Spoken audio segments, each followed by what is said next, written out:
Look, I'm a fan of aspirations. There's nothing wrong with that. It sets a North Star. And, I don't ever begrudge any individual or corporation from setting aspirational goals. But at the end of the day, you can't just talk about what you're gonna do. You got to talk about what you're doing.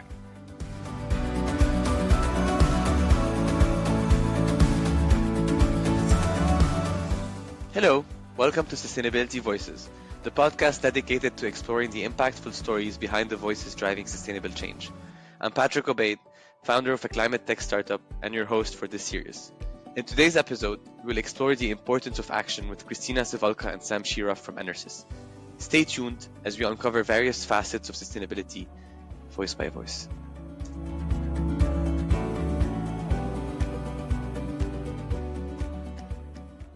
Christina, Sam, it's a pleasure to have you again with us.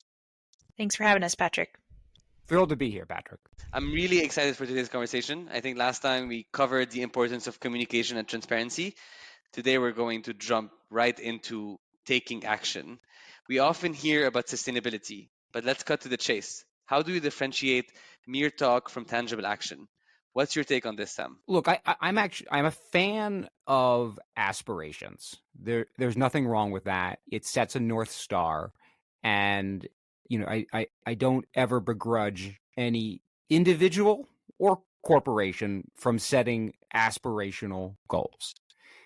But at the end of the day, you can't just talk about what you're gonna do. You got to talk about what you're doing, right? So you need to show the milestones. You need to set short, medium, and long-term goals. And, I think that that's really the difference between an organization that you can take seriously and one where you do have to question, well, when are you going to start? And isn't everybody going to be retired by the time that goal is supposed to be achieved?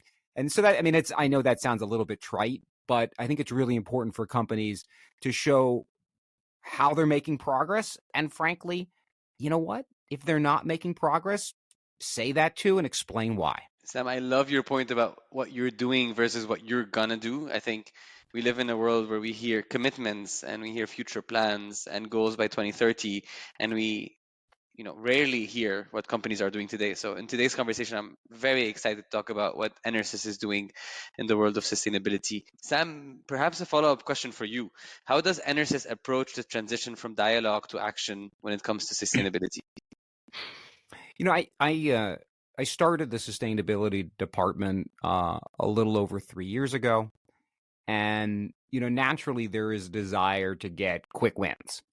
And we were able to show some of the things that we had been doing for years, right? It hadn't been a formal program, but that doesn't ultimately matter. It's that we were always doing components and operational aspects that would be considered part of a good sustainability program. And you can talk about that, and people are proud of it, and they understand, this isn't all something new. That much said, we really needed to get our own house in order. We needed to get our data measured and some consistency and understanding, and make sure it was robust and well understood within the company. We needed to understand what would be a good goal for the organization, both, like I said, short, medium, and long term. And only at that point in time, I think, were we able to start communicating in a consistent way to other stakeholders.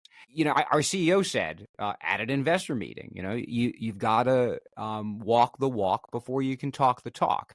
But he was saying that in front of a group of investors because we then, after over 2 years of really intense internal work, felt that we were in a place where we could begin to demonstrate and talk about ourselves in a way that also reflects upon how, as a company that sells batteries, energy storage, is actually helping our customers achieve their, in particular, climate, but also water and energy goals as well. This is fascinating, Sam, and I'm imagining all this work is not easy. I think sustainability teams these days are being asked to wear multiple hats. In our last episode, we spoke about the communicator hat and being transparent and reporting internally and externally to a various group of stakeholders. you also have to wear your operations hat to be able to make sure that you're able to execute on everything you're planning to execute or you've promised to execute. You have to wear your finance hat because everything has to have an economic value and understand how you can tie this back to your baseline. You have to wear a legal hat and a regulatory hat because of the rising regulatory pressure. So it's not an easy job, and it seems to cover all functions across the organization. Perhaps, Sam, that's another question for you, and you've touched upon that briefly in our last question, but I would love to hear about the importance of having a dedicated sustainability team. How does this facilitate real commitment within a company? Yeah, that's an excellent question. And I think it's important to think about when a company gets to the stage where it has decided to hire a sustainability professional, create a team, it's likely that they're already have taken a pretty significant step on their journey, whereby they're taking what has become a disparate group of actions, tactics, hypotheses, and then wanting to turn it into a cohesive strategy. And I think it's very frequent that the first orientation, especially today in a world of increasing regulatory obligation, that you're thinking about risk mitigation. But if they're really thinking about it and have taken the time, gotten the advice, they also understand that they can translate that risk mitigation into value creation. And look, it facilitates a commitment by the company by hiring that professional, because what you're doing is you're sending an internal signal.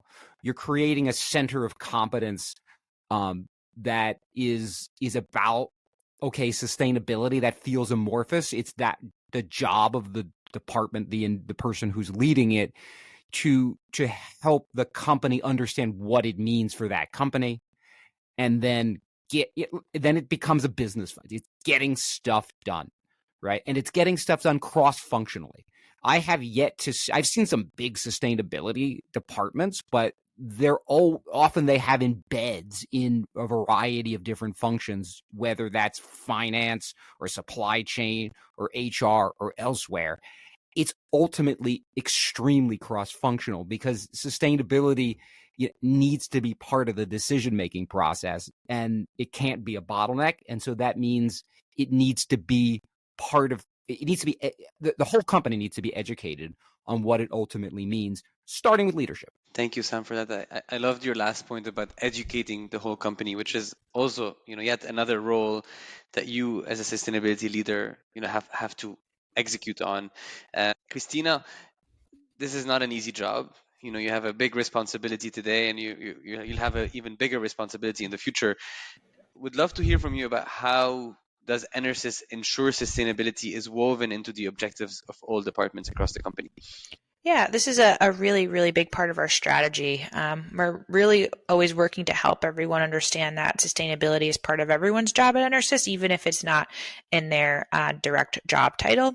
And we do this by using multiple channels to talk about sustainability and talk about the environmental and social components that are most of interest to our employees.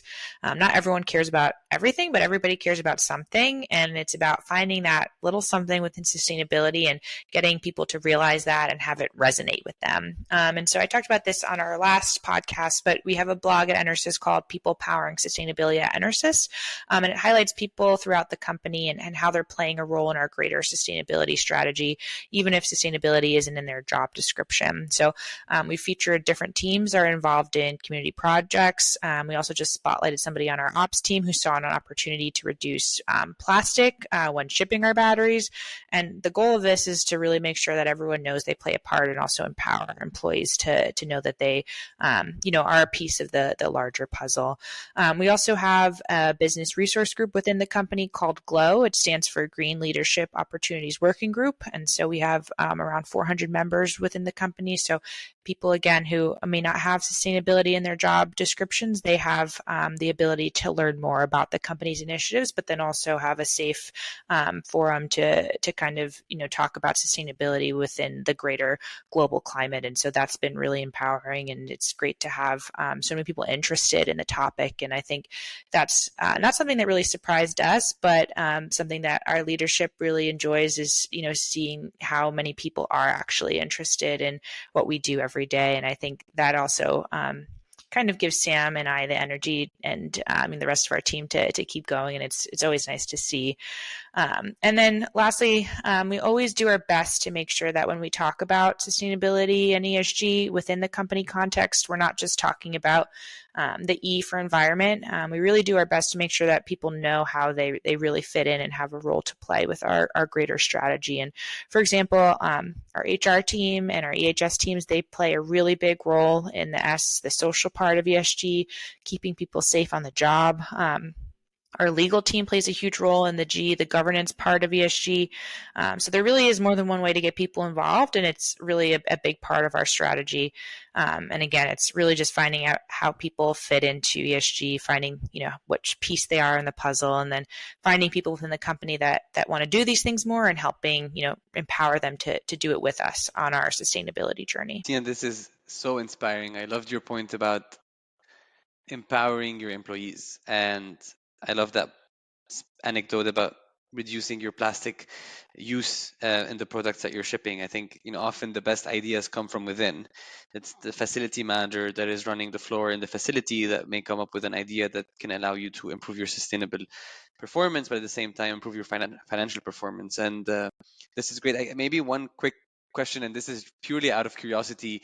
Do you currently have incentives in-house at EnerSys to enable or empower or encourage employees to come up with ideas that can improve your sustainability baseline? I wouldn't say incentives, but we do have our EnerSys operating system, which we call EOS, and it's a really, really big part of EnerSys culture. It's about making our process as lean as possible, as efficient as possible. But it's also, part of it is a process that allows all different types of employees to come up or suggest certain ideas, or if they see synergies, it gives them a channel to express those ideas in a way that allows them to be, thoughtfully looked into and implemented. And it's a really, really big part of our process. And I think people do take advantage of that. And that's been really key to our sustainability journey. And in the example of, the plastic reduction example that we just mentioned, Patrick, that initiative was sparked by our EOS process.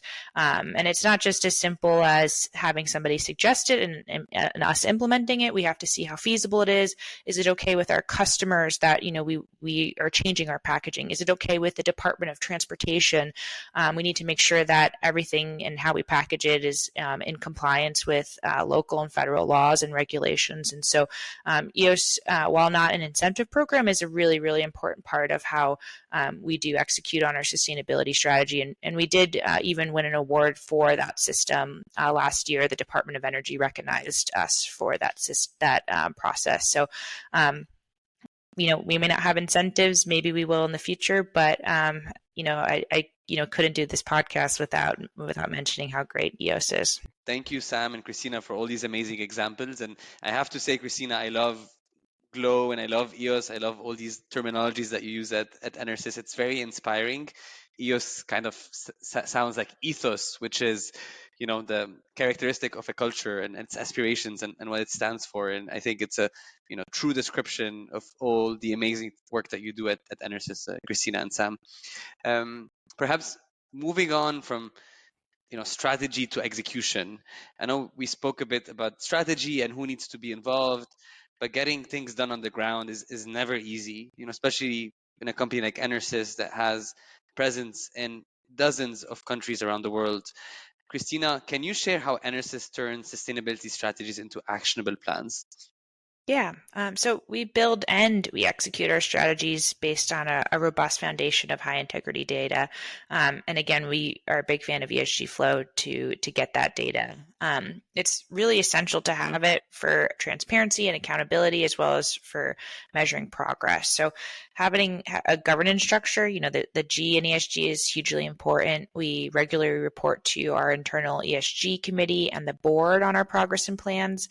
And then we work really closely with various departments to enact that strategy and turn it to action. And, Sam and I, we can't just go to different plants and start, turning off the light switches. So it's really important to have good relationships across the company between our ops team, our engineering teams, and more. 'Cause sustainability really is a cross-functional effort, and you do need all hands on deck. But if you don't have the data, if you don't have the governance and the collaboration, I think it's really, really hard to turn strategy into action and be effective with it. Christina, I loved your examples. I guess the first question that comes to mind is, do you see a bigger role for hardware devices or IoT devices across your facilities and manufacturing sites globally? So yeah, thanks, Patrick. I kind of jokingly answered that Sam and I wouldn't go into different factories and offices and start switching off the light bulbs, but we might actually make the business case for using automatic light switches or LED light switches. And it really does show that our sustainability goals are aligned with our business goals, and what might be better and more efficient for the business is also directly correlated to the success in our sustainability strategy. Thank you, Christina, for that. Sam, I would love to take a step back and think a bit more about how the operating model and the organizational effectiveness or structure to be able to enable some of these measures. Could you talk to us about what measures are in place today to ensure that these plans are actively carried out at EnerSys and they're not just lofty goals on paper? Yeah, I mean, look, it's about developing a strategy, and then identifying the action plan for execution, and making sure that it's not just Sam's plan or Sam and Christina's plan. It's a plan that is shared by key leadership and then cascaded down to their teams. And Christina mentioned we have an environmental, social, and governance committee. That's the C-suite and several subject matter experts. We have a climate action plan committee that is tasked with developing our short, medium, and medium-term climate goals and how we're going to achieve them. And this is truly cross-functional. It involves input from across our matrix organization, and it gets buy-in from those individuals. So that's kind of how you get stuff done at a company, almost no matter what you're talking about, and making sure that sustainability is integrated also into the day-to-day decision-making process. Christina talked about EOS and our measurement of sustainability, inclusion of sustainability, so energy, water, climate, waste, as well as in our capital allocation process. And that flows through a multitude of channels. We ask anybody who's requesting appropriations, which is what we call it, to fill out the potential impact for sustainability, which does a couple of things. They think about it, they measure it, they communicate it, and then it can be incorporated into the decision-making process. And then also we know what component of our spend plays a role. So all these things have a multitude of impact, and they ultimately embed the sustainability aspects, characteristics of our business into the decision-making process. And I'd add, going back to a little bit what we had talked about before, this took time, right? That wasn't like week 2 of our department. That was year 2 of our department, after there was a deeper understanding across the organization. But it was the next natural step into, well, how do we make progress? You make progress by thinking about the topic not once a quarter or once a month, but every day. Sam, this is fascinating. I always love to quote you with like walking the walk and not just talking the talk. Perhaps if we were to shift gears towards other companies who are looking to get serious about their sustainability practices, companies that are looking to walk the walk and not just talk the talk, what advice would you offer them? It's always a matter of who am I talking to, right? I'm going to pretend I'm talking, Patrick, to my peers. And, so you got hired, you're starting to think about your strategy, understand the business, understand your immediate pain points. Why did you get hired? Whose idea was it? Is it being driven by, regulatory requirements? Did you already have, a bunch of external consultants supporting, one senior executive or a multitude of them? And recognize where those opportunities are to demonstrate that you're bringing immediate added value. You don't need to reinvent the wheel when it comes to the things like the basics you need to do. We have the Global Reporting Initiative and SASB and CDP and TCFD and CSR. I could probably speak the rest of the time in abbreviations, Patrick, but if you're a sustainability professional, you're now been tasked with it, you're going to learn these abbreviations, begin to identify what you need to do. They are structured in such a way that they get you looking at the right things for your company for the time being. And then you need to understand your business and filter your business, your most material topics from a sustainability standpoint within your business through the filter of those reporting frameworks. That will give you the guide that you need in order to make the next step. But at the same time, interact with, communicate with, and listen to your business leaders. They will tell you what their priorities are. It may not be in sustainability speak. That's your job to understand what they're saying and translate it accordingly. Thank you, Sam. This was great. And perhaps one more question for you, Sam. What final piece of wisdom can you share for businesses at the beginning of their sustainability journey? I would say if you're being asked to or think it's a good idea to talk about some component of sustainability publicly and it makes you feel uncomfortable because you're not 100% sure it's legitimate, don't think you're going to get away with it. It is worth it to be patient and right, because the value you generate can be quite significant versus the risk you take by saying something too soon is way higher than the value you're going to create by it.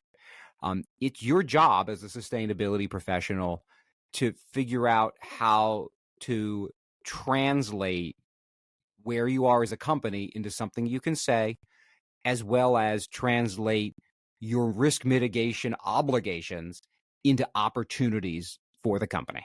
Sam, this is excellent advice, and I'm sure many of our listeners appreciated that. Perhaps as we start concluding this conversation, I'd like to ask you both for one key message our listeners should remember about turning sustainability talk into action. Christina, I would love to hear from you first. Yeah, I think a couple of things, don't talk about things you haven't done yet. Talk about what you're doing. I think talking about your strategy and talking about things in a data-driven way is really important, and to be honest and transparent as possible. And then lastly, I think it's really important to find quick wins and tackle that low-hanging fruit. The only thing I would add is focus, right? You don't boil the ocean. Get a couple of things that you can accomplish and work on those. Start packing your snowball, get it nice and tight, and it'll roll down the hill and get bigger and bigger over time. But it's time well spent to get it right from the beginning. And if you want to be like us, you have to use a lot of metaphors. Absolutely. And acronyms, I think this is, as I said earlier, this is a new language we're creating. This is a new world we're creating. And I think with it comes a lot of complexity. So I loved your advice, Sam, of creating focus, and yours, Christina, as well. I think today's conversation has left me feeling very inspired, very energized. So thank you both. Christina, Sam, thank you for not just talking the talk, but walking the walk with us today. To our listeners, we hope you've been energized to transform your sustainability commitments into actions. Keep joining us on Sustainability Voices for more actionable insights. Until next time, let's keep making sustainability a reality. Christina, Sam, it's been a pleasure. Thank you again for joining us. Thanks, Patrick. Thank you, Patrick. This is the Sustainability Voices podcast. You can find all episodes of the show at esgflo.com, Spotify, YouTube, Google, and Apple Podcasts. If you enjoyed this episode, we'd like for you to subscribe to stay connected. I look forward to welcoming you on the next episode of Sustainability Voices. My name is Patrick Obeid. You can find me on LinkedIn. Thanks so much for listening.